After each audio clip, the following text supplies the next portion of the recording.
দেশে আদমশুমারি জাতিভিত্তিক জনগণনা, সীমানা নির্ধারণ এবং সংসদে মহিলাদের সংরক্ষণের কাজ শুরু হবে একসাথে।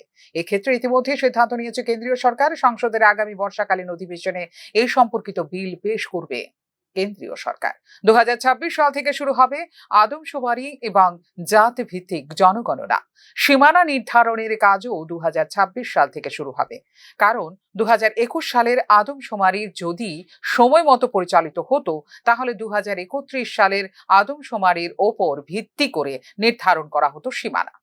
প্রশাসনিক সীমানা পরিবর্তনের ছাড় বাড়ানো হবে 1 জুন 2025 থেকে 31 ডিসেম্বর 25 পর্যন্ত। উল্লেখ করা যেতে পারে, 20 সেপ্টেম্বর 2023 সালে পাশ করা হয়েছিল মহিলা সংরক্ষণ আইন। এই আইন পাশ হওয়ার পর আসন্ন সীমানা নির্ধারণ এবং আদমশুমারির তথ্যের ভিত্তিতে লোকসভা এবং বিধানসভায় মহিলাদের জন্য আসন সংরক্ষিত থাকবে বলে উল্লেখ করা হয়েছে এই আইনে। আদমশুমারির জন্য প্রশ্নপত্র, সফটওয়্যার এবং প্রযুক্তিগত সরঞ্জাম প্রস্তুত করতে সময় লাগে প্রায় 1 থেকে 1.5 বছর। এরপরে শুরু হয় কাজ, যা স্থায়ী হয় 2 থেকে 3 মাস। তারপর তথ্য যাচাই এবং প্রকাশনায় সময় নেয় 1 থেকে 2 বছর। সীমানা নির্ধারণের কমিশন গঠনে সময় লাগে 1 থেকে 2 মাস। এক্ষেত্রে তথ্য সংগ্রহ এবং বিশ্লেষণ করতে সময় লাগে 6 থেকে 12 মাস। জনসাধারণের পরামর্শ নিতে সময় লাগে 6 থেকে 12 মাস। চূড়ান্ত প্রতিবেদন প্রস্তুত করা হয় 3 থেকে 6 মাসের মধ্যে। এটি বাস্তবায়নে সময় লাগে 6 থেকে 12 মাস। তার মানে সার্বিক ক্ষেত্রে সময় লাগে 2 থেকে 3 বছর।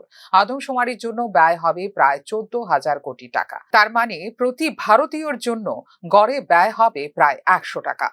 বর্ণগত বা জাত ভিত্তিক আদমশুমারি ছাড়াও জাতীয় জনসংখ্যা নিবন্ধন আপডেট করার অনুশীলনও অন্তর্ভুক্ত রয়েছে এতে। 2019 সালে এই খাতে 8,754 কোটি টাকা ব্যয় ধার্য করেছিল কেন্দ্রীয় সরকার, যেখানে 3,941 কোটি টাকার অনুমোদন দেওয়া হয়েছিল জাতীয় জনসংখ্যা নিবন্ধন আপডেটের জন্য। তবে তাৎপর্যপূর্ণভাবে 2025-26 সালের বাজেটে এই খাতে মাত্র 578 কোটি টাকা ব্যয় ধার্য করার জন্য সরকারের উদ্দেশ্য নিয়ে প্রশ্ন তুলছে বিরোধী রাজনৈতিক দলগুলো। আদমশুমারি প্রক্রিয়া 1 এপ্রিল 2026 থেকে শুরু হবে, তবে তার আগে পূরণ করতে হবে 2টি আইনগত প্রয়োজনীয়তা। ভৌগোলিক প্রশাসনিক সীমানা 1 জানুয়ারি 2026 তারিখ থেকে ফ্রিজ করা হবে, যা কার্যকর থাকবে 30 জুন 25 তারিখ পর্যন্ত। প্রশাসনিক সীমানা পরিবর্তনের ছাড় বাড়ানো হবে 31 ডিসেম্বর 25 তারিখ পর্যন্ত।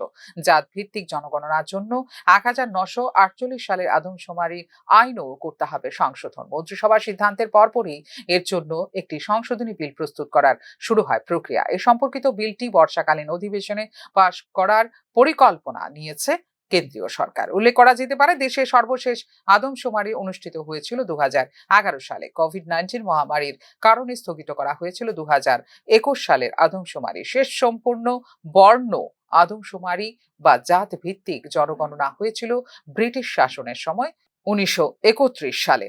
এটি 2011 সালেও করা হয়েছিল, কিন্তু বর্ণভিত্তিক তথ্য প্রকাশ করা হয়নি জনসম্মুখে।